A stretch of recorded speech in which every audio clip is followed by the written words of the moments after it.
आपण साधारणतः मंदिर को निश्चित भाव में जाइथिबे, किंतु आज एपरी एक मंदिर विषय आपण जानिबा को पाइबे। एहिठाकु अनेक श्रद्धालु नरक दर्शन करने आसीथांती। भारत, चीन, पाकिस्तान, अमेरिका और अनेक देशरू बहुत पर्यटक माने ए मंदिर को देखिबापी आसीथांती। मान्यता अनुसार एहिठाकु जी भी नरक दर्शन करने आसंती तांको पापर प्रायश्चित होइथाय। ए मंदिरटी थाईलैंड देश रे अछि। ए मंदिर थाईलैंड देश रे थिले मध्य भारतीय संस्कृति सहित बहुत प्रभावित अटे। पाखापाखि 300 मंदिर थाईलैंड रे अछि। केवल नरक मंदिर नाम को नुहे, मंदिरर दृश्य देखिबाकू मध्य बहुत भयावह और नरकर जंत्रणा को विशेष भावे चित्रित करा जायछि। ए मंदिर बौद्ध धर्म सहित जड़ित अटे, जोंठी बुद्धंक मूर्ति मध्य रखा जायछि। किंतु बौद्ध धर्म सहित जड़ित थिले मध्य एठारे अनेक मूर्ति यथा जमराज, भगवान शिव और अन्य देवी देवता आदि ए मंदिर ठारे निर्माण करा जायछि। ए मंदिरर विशेषता यह अटे जे देवी देवता पूजा करने स्थान रे मृत्यु पर आत्मा को दिया जाउथवा जातना एहिठारे प्रदर्शित करा जायछि। ए मंदिरर निर्माण करने पछरे बौद्ध धर्मर भिक्षुक मानक बहुत अवदान अछि।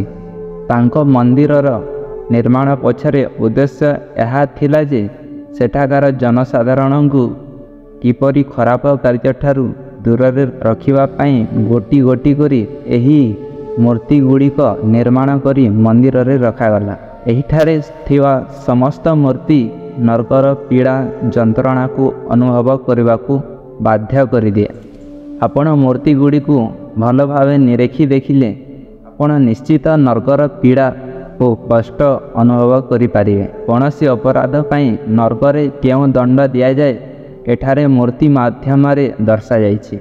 नरकरे जेपरि जम सिंहासन रे बसी आत्मार अपराध पाप जानी दंड जेपरि देइथांती से दृश्य को एठारे मूर्ति माध्यम दर्शा जाइछि। जो लोक माने अन्य को पीड़ा और कष्ट देइथांती सेमानकर दुर्दशा नरकरे किपरि होइथाय ताहार चित्रण एही मंदिर रे थिवा मूर्ति माध्यम रे लोकमानंकु जणाइबा सह एपरि खराब कार्य तांक जीवन रे न करिया पई तथा एही खराब कार्य ठारू दूर रे रखिबा पई ए मंदिरर निर्माण बौद्ध धर्मर भिक्षुक मानंक पई प्राथमिक उद्देश्य थिला। आम हिंदू धर्म रे गरुड़ पुराण रे 84 लाख नरक कुंड वर्णना विशेष भाव में करा जायछि। एथि मध्यरे 36टी नरक कुंड महत्वपूर्ण अटे। आमे सब बेले सुनिबाकू पाउछु जे भल काम कले तार पुण्य मिली थाए और तार मृत्यु पश्चात स्वर्गर प्राप्ति होई थाए एवं आमे जदि खराब काम बा पाप कले आमको नरक भोग करबाकू पड़ी थाए। पुराण अनुसार आत्मा 84 लाख जन्म जन्म नेबाकू पड़े एवं शेष रे गोटे मनुष्य जन्म आत्मा को मिली थाए। ए मंदिर रे क्यों पाप पाई की दंड दिया जाए एठारे चित्रित करा जाए। यथा जो माने जीवन सारा असत्य कथा और मिथ्या भाषण दे लोगों को हानि करथांती सेमानकर मृत्यु परे नरकरे तांकर जीव को काटी दिया जाए। सेहीपरि एही फोटो रे आपण देखि पारथबे अग्निकुंड ठारे पापी आत्मा मानंकु ए पात्र रे बलपूर्वक ठेली गरम तेल रे छणा जाउछि। सेहीपरि ए फोटो रे आपण देखि पारथबे जो लोक अन्य स्त्री सह अवैध संपर्क रखे ताकू एही पत्थर तले चापी दिया जाए और गुप्तांग स्थान रे प्रहार करा जाए। नेक्स्ट एहीपरि आउ एक चित्र देखंतु। यह एक वृक्ष जहाँकि नरकरे सब बेले जली थाए और बहुत गरम थाए।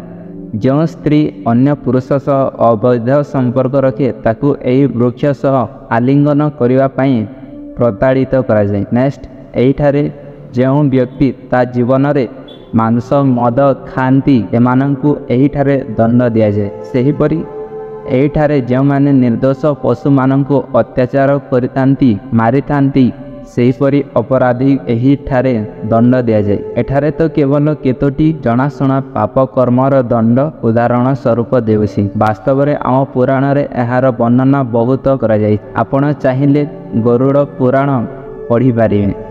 ଆଶା କରୁଛି ଭିଡ଼ିଓଟି ଆପଣଙ୍କୁ ଭଲ ଲାଗିଥିବ। ଭିଡ଼ିଓଟି ଆପଣଙ୍କୁ ଭଲ ଲାଗିଲେ ଚ୍ୟାନେଲକୁ ସବସ୍କ୍ରାଇବ୍ କରନ୍ତୁ। ଏହିପରି ଅନ୍ୟ କୌଣସି ସ୍ଥାନ ତୀର୍ଥ ଉପରେ ଭିଡ଼ିଓ ଦେଖିବାକୁ ଚାହୁଁଥିଲେ କମେଣ୍ଟରେ ସ୍ଥାନର ନାମ ଲେଖନ୍ତୁ। ପୁଣି ଆଉ ଗୋଟିଏ ଭିଡ଼ିଓରେ ଦେଖା ହେବା।